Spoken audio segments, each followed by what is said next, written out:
we have this, we've all assimilated this idea that we should respect other people's religious beliefs. Your neighbor has the right to believe whatever he wants to about God and the moral structure to this universe. He has the right to believe whatever he wants to about what happens after death, and you should respect these beliefs merely because he believes them. Where else in our discourse do we play by these rules? When was the last time anyone in this room was admonished to respect another person's beliefs about history, or geography, or engineering, or medicine? We do not respect people's beliefs. We evaluate their reasons. If my reasons are good enough, you will helplessly believe what I believe. That is what it is to be a rational human being. Reasons are contagious. If I came on this stage and said that the Holocaust never happened, you would be under no burden whatsoever to respect my beliefs. And we don't respect the beliefs of people who think Elvis is still alive, or the people who make all those crazy pilgrimages to Graceland. These people do not get invited to sit on our boards of directors. They don't become presidents of universities. I mean, that is all well and good, except when you change the subject to God, and then all bets are off. Then the sky's the limit. You can be certain with zero evidence and respected for it. It is taboo to push the conversation into criticism of your beliefs. So what I'm advocating, really, and what I advocate in my book, is a kind of conversational intolerance. We don't need new laws. We don't have laws against Holocaust deniers. All we need is a standard of intellectual honesty, where people who pretend to be certain about things they're clearly not certain about receive some conversational pressure. I mean, this would all be accomplished if we treated everyone who spoke about God on the floor of the Senate as though they had just spoke about Poseidon. I mean, just imagine, we have all these hurricanes in the Gulf, and some senator gets it into his head that we should really be praying to Poseidon. I mean, this, after all, is his jurisdiction. The ocean is reclaiming our cities. Clearly, that would be the end of that person's political career. And yet it's not like someone discovered in the 3rd century that the biblical God exists, but Poseidon doesn't. These claims have exactly the same status. So there is a conflict between religion and science. Many of us, many scientists, have papered over this conflict. And no less a body than the National Academy of Sciences, really our most elite scientists, has announced that there is no conflict, that religion and science ask different questions and represent different ways of knowing. Well, religion and science don't ask different questions, and they don't represent different ways of knowing. Every religion is making claims about the way the world is. Jesus does come down out of the clouds like a superhero.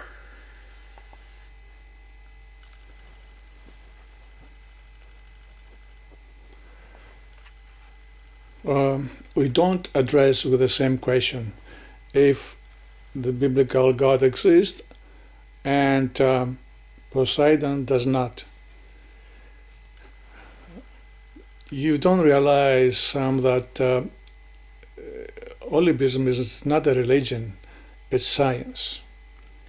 And the lack of your knowledge about this is because you have not studied Hellenic philosophy. You have not studied Aristotle, where they are discussing through inductive knowledge all these mysteries of life in a logical way.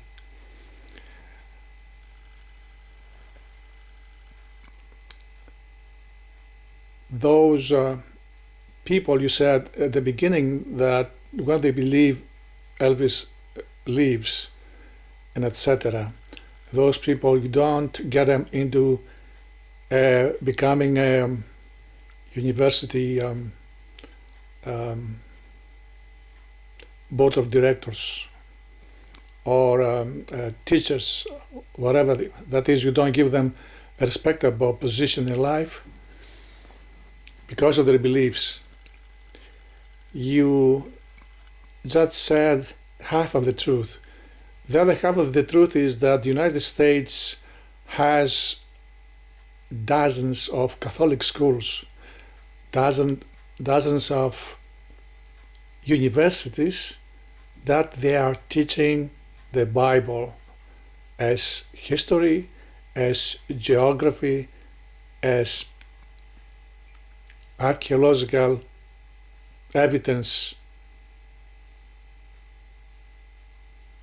And imagine those people they are educating, and they are taking their degrees out of these colleges. What kind of dichotomy of mind they may possess, and how they will be able to teach on the school podiums scientific themes and subjects and disciplines.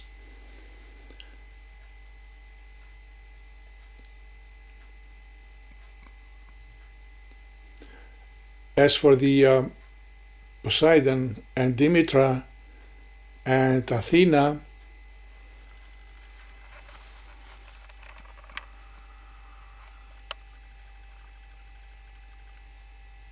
Sam, do you know that at your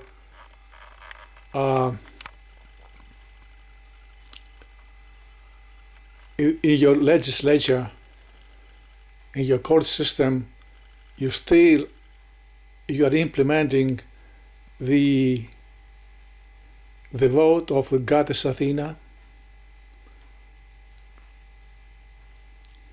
which brings a decision into a tie, and where a vote on the bench is a tie, the decision and the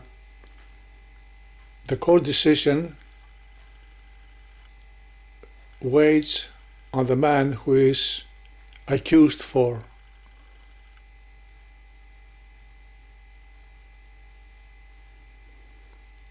This kind of law exists thousands of years, my good friend. Studying Olybism, you find out that you are studying science, and Hellenism does not have religion. When you're talking about Buddhism and Lao Tse in China, those bright people, they brought ethical codes in the societies which are very much respected from us, but they've got nothing to do with science of the Hellenic religion.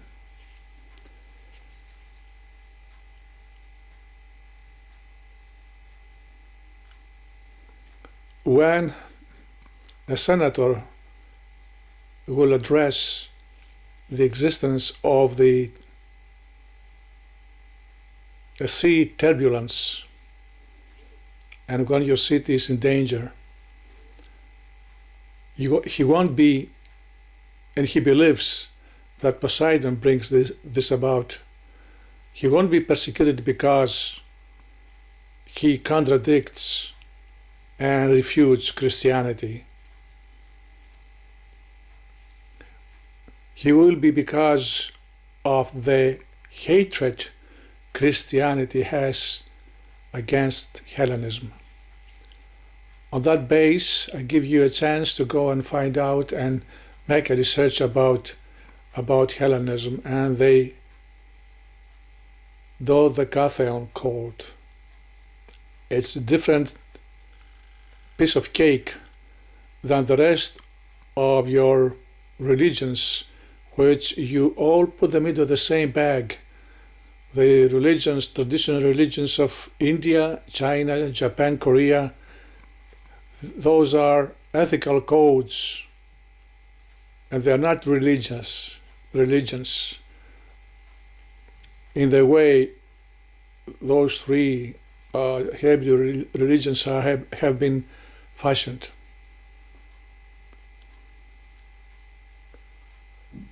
When you make a comparison, when you're talking about religion and bring forth Hellenism, the Hellenic gods, I'm afraid that you are somehow, not you, but all the people who are talking about religion problem, they comes a sort of a ridicule of to the track of thinking, because it's quite different aspect. It's pretty much different aspect.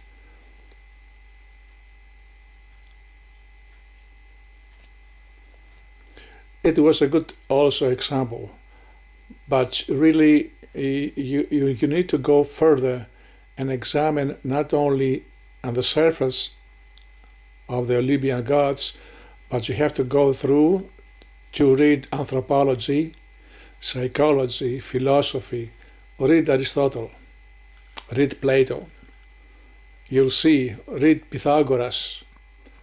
Then you will realize what we mean when we're talking about the Olympian gods. It's pretty much different. It has nothing to do with the Hebrew religions and the ethical codes the bright men of the East came up with.